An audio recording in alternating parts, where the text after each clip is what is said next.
Assalamualaikum warahmatullahi wabarakatuh. Alhamdulillah, wassalatu wassalamu ala rasulillah wa ala alihi wa sahbihi ajma'in. Alhamdulillah, bagaimana kabar siswa-siswi Bapak? Mudah-mudahan selalu sehat walafiat, selalu dalam lindungan Allah Subhanahu wa taala. Bagaimana liburan semester pertama kalian? Cukup menyenangkan?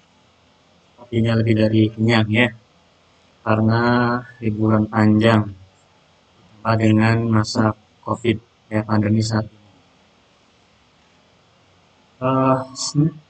Rapot semester pertama alhamdulillah juga sudah kalian dapati, meskipun hanya sementara. Itu bisa kalian lihat bagaimana evaluasi perkembangan belajar kalian. Bagi yang ada nilainya, berarti kalian termasuk siswa yang rajin, siswa yang bersungguh-sungguh. Bagi yang belum ada nilainya, maka perlu kalian coba evaluasi dan coba kalian perbaiki. Bagi yang nilainya kosong, segera kalian menghubungi guru mata pelajaran bersangkutan agar kalian bisa memperoleh nilai yang diharapkan, tidak sampai kurang, apalagi sampai kosong. Dari sisi Bapak yang Bapak banggakan, alhamdulillah satu semester sudah kita lewati, meskipun kondisinya kita lebih banyak bertatap muka lewat online, namun mudah-mudahan yang Bapak harapkan adalah tetap adanya semangat yang kalian miliki untuk tidak bosan, untuk tidak malas, atau bahkan putus asa dalam menghadapi kegiatan belajar mengajar saat ini. Di semester pertama, mata pelajaran sosiologi kelas 11, alhamdulillah kalian sudah melewati materi yang sudah kita rancang di awal semester, dan kita tinggal menyelesaikan satu bahasan terakhir, yaitu di semester genap ini.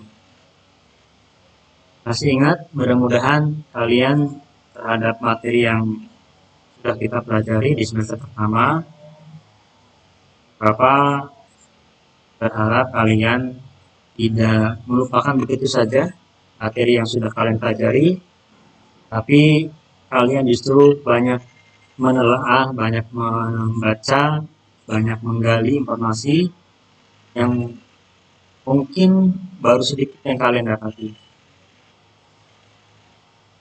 Dan semakin kalian banyak mengkaji, membaca, insya Allah materi yang sudah kalian pelajari akan jauh lebih mendalam.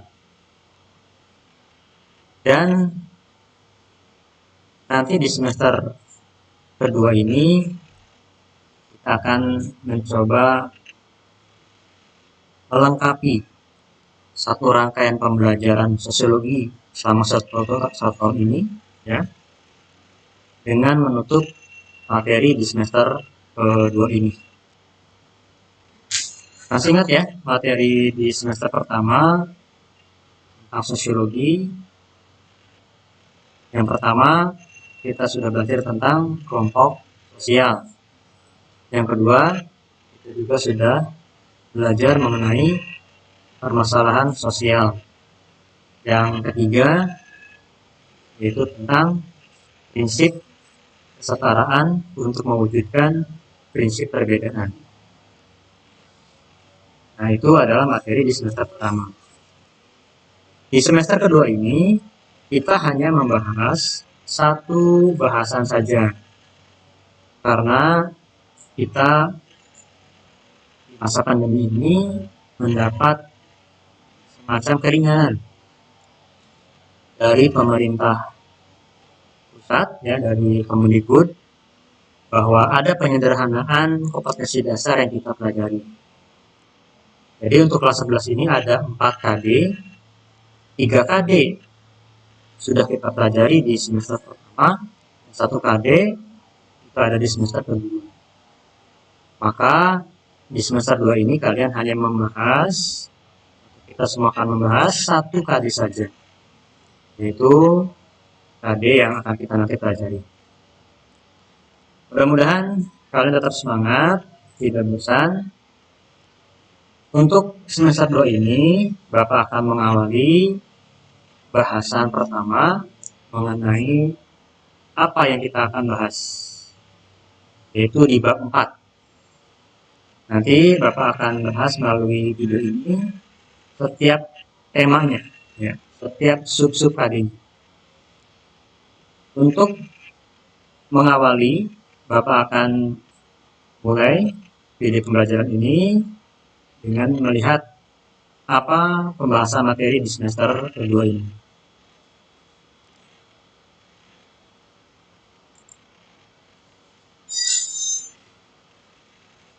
Kita masuk di bab 4, yaitu berkaitan dengan materi konflik, kekerasan, dan perdamaian. Ini adalah KD keempat di semester 2, ya, sosiologi kelas 11. Kita akan melihat apa kompetensi dasarnya. Kompetensi dasar yang ada di bab 4 ini, yaitu kita akan mencoba belajar menganalisis konflik sosial dan cara memberikan respon untuk melakukan resolusi konflik dan pemecahan masalah konflik dan kekerasan demi terciptanya kehidupan yang damai di masyarakat. Jadi ini adalah kompetensi dasarnya. Kita diharapkan dapat menganalisa konflik, juga bisa memberikan respon, juga bisa memberikan solusi kembali dari konflik yang sudah terjadi, dan mampu memecahkan masalah konflik dan kekerasan agar kehidupan yang damai di masyarakat dapat terwujud. Itu adalah kompetensi dasar. Kemudian kita akan coba melihat dalam pertemuan pertama ini di sub bab KD keempat ini ada 4 indikator. Ada 4 indikator. Jadi nanti indikatornya akan berbeda-beda sesuai dengan tema yang dibahas. Untuk tema pertama ini kita akan mengenali dulu mengenai pokok bahasan konflik, kekerasan, dan perdamaian. Untuk indikatornya ada 4. Yang pertama, kita akan belajar mengenali terlebih dahulu apa itu arti dari konflik yang terjadi di masyarakat. Kemudian yang kedua, kita juga dapat menjelaskan apa itu pengertian dari kekerasan. Yang ketiga, kita akan belajar bagaimana cara mengidentifikasikan perbedaan antara konflik dengan kekerasan. Dan terakhir, kita akan mencoba memahami apa yang dimaksud dengan perdamaian yang ada di masyarakat. Baik, kita akan mencoba memahami satu persatu dulu. Kita awali dari pemahaman konflik. Kita akan kenali pengertian konflik dari berbagai sumber. Yang pertama, kita akan coba kenali dari Kamus Besar Bahasa Indonesia yang dicetak di tahun 1996.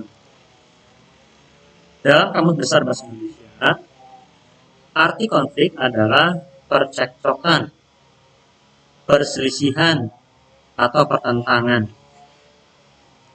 Ini berkaitan dengan cekcok, ya, adu mulut, atau kesalahpahaman, atau rasa tidak suka. Nah, ini adalah pengertian dari konflik menurut Kamus Besar Bahasa Indonesia.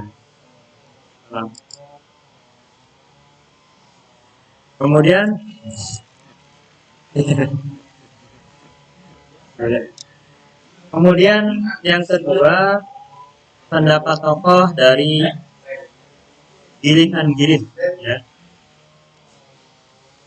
Tokoh sosial, ya, tokoh sosiologi yang mencoba mengartikan arti konflik. Menurut beliau, bahwa konflik adalah adanya proses sosial yang dilakukan oleh individu atau kelompok orang guna mencapai tujuan mereka dengan dilakukan secara langsung, yaitu dengan menentang pihak lain melalui cara kekerasan atau cara ancaman. Jadi di sini menurut Giling dan Giling, beliau mengartikan bahwa konflik itu adalah perilaku sosial baik oleh individu maupun oleh kelompok orang yang mereka memiliki tujuan, memiliki maksud, yang tujuannya, maksudnya adalah menentang maksud dan tujuan pihak lawan. Jadi ada maksud dan tujuan kelompok orang atau individu yang tidak sejalan, kemudian dia tentang. Dan cara yang dilakukan, penentangannya itu dilakukan dengan dua cara. Yang pertama adalah cara ancaman, yang kedua dengan cara kekerasan. Cara ancaman ini berkaitan dengan sesuatu yang belum mengarah kepada tindak kontak fisik langsung. Artinya ancaman di sini baru sebatas melemahkan mental lawan, baru sebatas membuat lemah nyali mental pihak lawan, belum sampai pada adanya kontak fisik.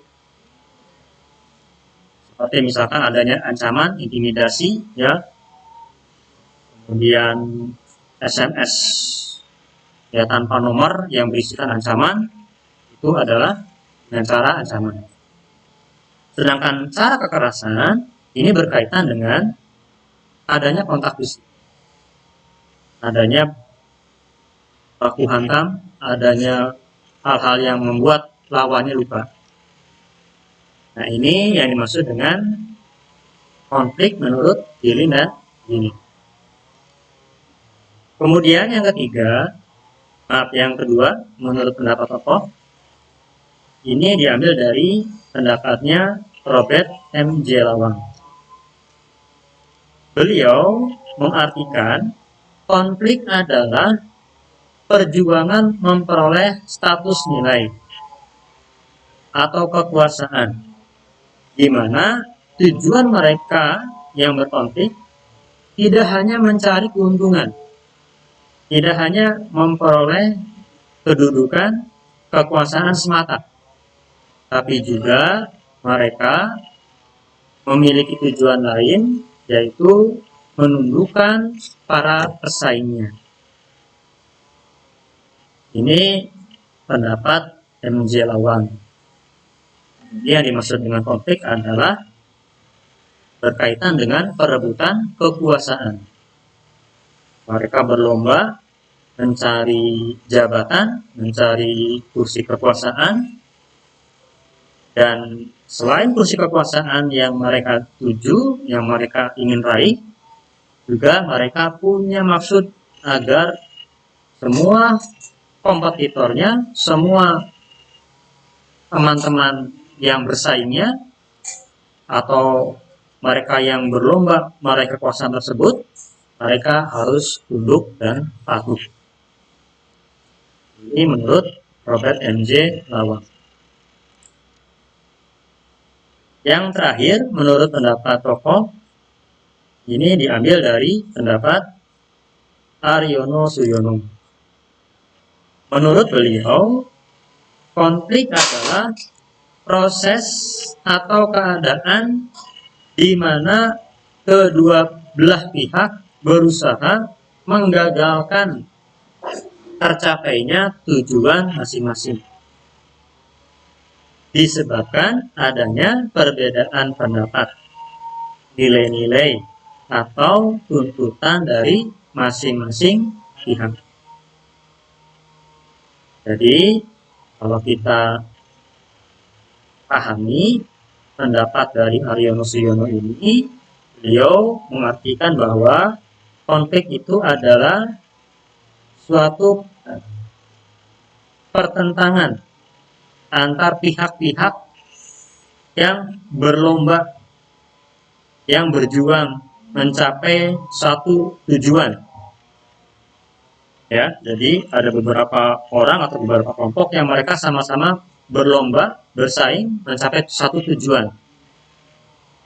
Namun mereka akhirnya saling menggagalkan, ya, saling menggagalkan teman-teman atau rekan-rekan yang sama-sama berjuang tersebut, disebabkan karena adanya perbedaan pendapat atau nilai-nilai, ya, dari tuntutan masing-masing pihak. Jadi di sini menunjukkan bahwa pencapaian suatu tujuan akan dapat menimbulkan rasa tidak nyaman, rasa tidak puas dari kelompok yang lain. Apakah itu disebabkan oleh visi misinya yang berbeda, perilaku orang-orang yang tidak disukai, atau adanya ancaman-ancaman dari pihak lain, sehingga mereka menganggap bahwa mereka harus digagalkan. Yang bisa berhasil, yang bisa mencapai keberhasilan hanya kami, hanya saya. Mereka dianggap sebagai penghambat atau sebagai yang merintangi. Makanya mereka berusaha untuk menggagalkan tercapainya tujuan masing-masing kelompok tersebut. Itu barangkali penjelasan mengenai pemahaman konflik sosial. Jadi untuk pembahasan tentang konflik sosial cukupkan sampai di sini dulu. Nanti ada pemahaman lain, ya, Bapak buatkan dalam LKPD, bekerja peserta didik. Jadi kalian silakan coba perdalam dalam latihan yang Bapak sudah buat di LKPD, ya. Itu sifatnya LKPD yang interaktif. Artinya kalian bisa langsung mengisi secara online dan nanti akan muncul hasilnya. Tapi tentunya kalian akan bisa mengerjakan dan memperoleh hasil yang baik apabila kalian memahami betul materi yang Bapak sampaikan barusan. Itu barangkali yang bisa Bapak sampaikan untuk pertemuan pertama ini. Mudah-mudahan ke depan kita akan lebih saling mengingatkan dan saling belajar. Baik ya, Bapak cukupkan. Assalamualaikum warahmatullahi wabarakatuh.